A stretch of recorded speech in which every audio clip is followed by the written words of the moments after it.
It's hard to believe this late in the season we're talking about Real Salt Lake, serious challengers in the West. Well, Greg, they're in second place in the West right now, so everybody jumping on the bandwagon, but you predicted it early on. Hey, a blind squirrel finds a nut sometimes too. A reality check is next on Extra Time.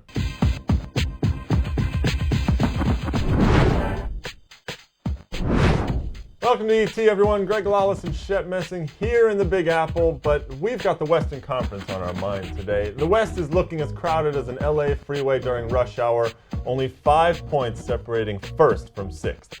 Greg, it's been exciting out in the West in terms of attacking play, getting down towards goal, but somebody, if they're going to continue winning, they have to start defending. Well, right now, it looks like Real Salt Lake is defending well. They are the surprise team right now in the West. They're undefeated in their last 5. Later on the show, we're going to be joined by Real Salt Lake goalkeeper Nick Rimando, who's only allowed 2 goals during this run of results right now. We'll also answer some of your emails, and Shep and I will unveil our picks for All-Star defenders for next month's All-Star game. But first, we're going to start with the game of the week, Los Angeles and Columbus. LA entered the weekend riding a 2-game winning streak. They were up 2-0 on Columbus midway through the second half, and then the wheels came off. They ended up conceding a late goal and drawing 3-3. Greg, a great, exciting game, but you have to, I think, start with the LA Galaxy and their offense. Obviously, David Beckham playing well all year, serving balls up top, but I don't think there's a better tandem up top than Landon Donovan and Edson Buddle. They are 1-2 in terms of goal scoring in Major League Soccer, and the great thing about them, they complement each other. They're not taking away each other's space. They're making it better for each other. Yeah, they really do. Landon with his craftiness, Edson with his size and strength. Scoring is all well and good, of course, but why can't LA get their defense in order? I mean, this season they have the worst goals against average in MLS, and they've conceded 6 goals after the 75th minute alone. So far, those late goals have led to 2 losses and now to this draw. To me, it seems like there's a lack of concentration in the back there, and Abel Xavier is obviously not the answer in the middle of the defense. I mean, he's not even the answer in the middle of the bench right now. I don't know if it's a lack of concentration or a lack of talent. This was no surprise. This was an LA Galaxy team that we knew from the beginning of the season was built on attacking play. Young Cronin in goal reminds me, reminiscent of Brad Guzan, his first year with Chivas. I mean, just getting pummeled. The back four, they've experimented with different tandems. It just hasn't worked. So how do you stop it? I think the easiest way to fix it is go out and get a good central defender. They don't have one. Then maybe you fix it in the defensive part of the midfield. Sometimes if you strengthen that up, sweeping in front of the back four, that'll help. Certainly, it takes off some of the pressure on the defense. Now on the other side, Columbus, this was a terrific result. 2 weeks ago, the Hard Hats looked as flimsy as berets, and then they thumped Kansas City 3-0 on the road, and now this. On the road, down to Beckham, Landon and company, and they come back and get an equalizer in the 88th minute from a 21-year-old rookie, no less, his first MLS goal, Steven Leonard. How did Columbus get all of this done? Greg, when you get in a situation like that, you're on the road, you're losing, hostile environment, you're playing against the Galaxy, somebody's got to step up and change the momentum in the game. That's the most difficult thing for a team that's losing. And the young players did it. Yeah. Robbie Rogers picked up his energy, got forward, was running at people. Obviously, Schelotto, so a real measure of their character. Well, BARROS SCHELOTTO was terrific again. He's the centrifuge for that team when the chaos is around him. But you're right, ultimately, I think Columbus is fueled by youth. I mean, aside from Leonard, there's Rogers. There's also Brad Evans, who got the first goal for Columbus on the night. Now, Ziggy's always been very good at getting the best out of young players, but isn't there a worry that over the long haul, this reliance on the youth is going to eventually falter? There is definitely reason for concern. Young players hit a wall in terms of the grueling schedule of Major League Soccer. You just alluded to Ziggy Schmidt. He's very good with those players. My bigger concern, Greg, would be at the back. Danny O'Rourke, I like as a player, but he's not a central defender. And he's had to make that transition. Playing next to Chad Marshall, I'm still worried about that. Well, Ziggy Schmidt, maybe has some questions about Chad Marshall. I think Marshall is the keystone for the Columbus crew. If he plays well, Columbus will be in good shape. But the question is he really all there? Is he fully recovered from his injury? And does he have that at any cost mentality necessary to truly succeed at this level? Well, we're going to find out because Ziggy Schmidt last season really knocked him down to build him up. Well, he's looked pretty good so far this season. We'll see if he can keep it up. And if he does, Columbus is going to look great toward the end of the season. Last year, Real Salt Lake goalkeeper Nick Rimando set a club record for saves. Now, that's either a sign of a horrendous defense or a testament to a goalkeeper's ability to keep his team in the game. In Rimando's case last year, it was the latter. He's taken some criticism over the years, including from myself, but so far in 2008, Nick has been terrific, and RSL is currently on a 5-game unbeaten run. They sit in unfamiliar territory, second place in the West, so we asked Nick Rimando to help us figure out why. Welcome to ET, Nick. Thank you, guys. How you guys doing? Not too bad. So let's start very simply. What's going right now for RSL? I think we're just coming together. You know, we haven't been getting the results we wanted in the beginning of the season. We knew we could, we could play. We could play with the best. And matter of fact of scoring goals and not letting goals in. And I think the combination of those two has us in second place right now. Well, some of the players that Jason brought in have started to really help you out in defense. I mean, Jamison Olave, I watched him this weekend. I thought he was fantastic. Nat Borchers has been really good. You also have Matias Mantilla on the sideline. Maybe talk a little bit about your center backs there and who you'd like to see most in there as a center back for you. I think, Nat has really secured that spot for us and taken control of that spot.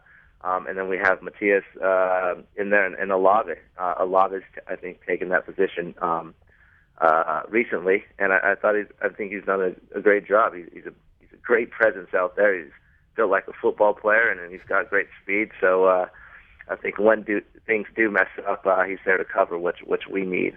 We weren't the fastest last year or this year, and when he came in, he's definitely gave us that speed in the back. But all three of them.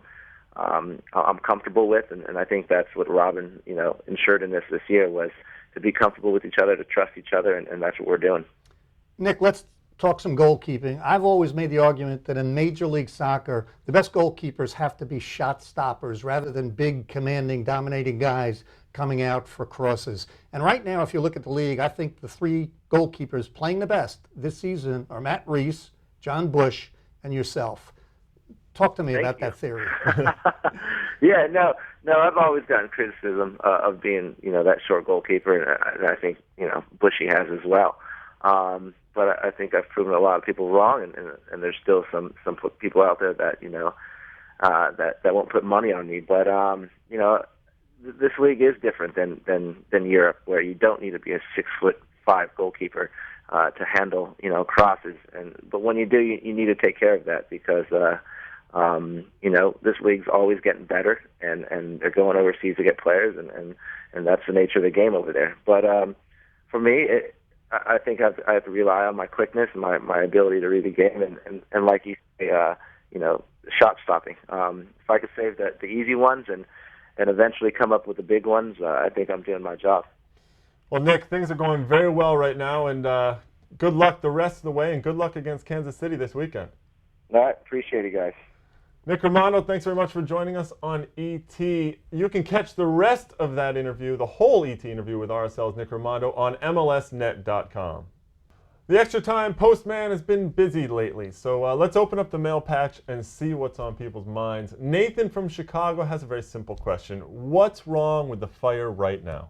Nathan, I was at their game out west against Chivas, and Chad Barrett had 2 opportunities to score during the first half. He didn't convert. Their head said, I think the problem's up front. And is Cuauhtemoc Blanco frustrated by it? I think he's starting to get frustrated. He drifted out of that game. They need him motivated. Blanco gets motivated when he delivers a ball and somebody puts it away. Well, Brian McBride is sitting on the sidelines waiting to join MLS. He might be their answer. Now, several other people had opinions about the picks that we made last week for All-Star goalkeeper.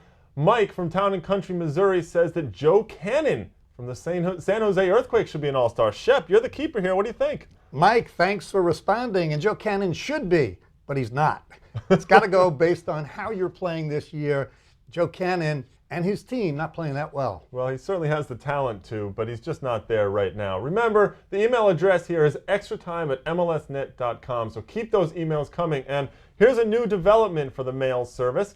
From now on, include your mailing address and your shirt size. If we use your email, we'll send you one of these snazzy new Extra Time T-shirts. Okay, so last week we started a 4-part series on potential all-stars, our picks for who we think should be the potential all-stars. We started in the back with the goalkeeper. We pretty much said it was going to be Matt Reese. Now let's move up the field a little bit into the defense. You have the usual suspects, of course, Michael Parkhurst, Jimmy Conrad, Frankie Haydock, Eddie Robinson. However, I have a feeling that this year there are going to be a couple of defenders, some surprises that sneak in there.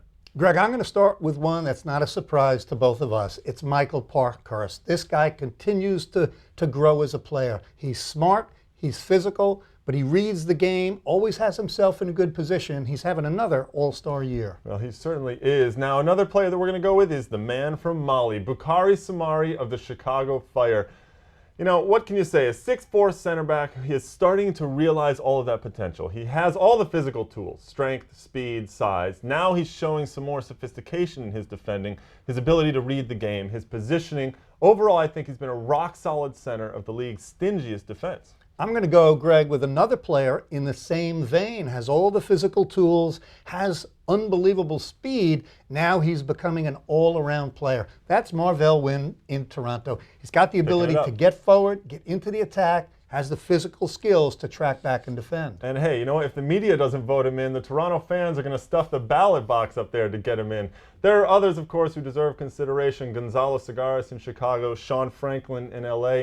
Toronto's Marco Velez has looked good too, but you know, in the end, there will likely be 4 or 5 defenders on the roster out there. Now, who do you think should be on the back line when the MLS All-Stars take on West Ham on July 24th at BMO Field in Toronto? Email us at extratime@mlsnet.com. But for now, it's time to get to Shep's wow moment of the week. It's the LA Galaxy against Columbus, 3-3 in stoppage time. And David Beckham elegantly gets behind the defense, about to get the game-winning goal. Wow. Right over the bar. That could have been your SportsCenter hero moment, David. I'm sure some others will come up. Unfortunately, that's all the time we have for you this week on Extra Time, but join us next week and we'll take it around.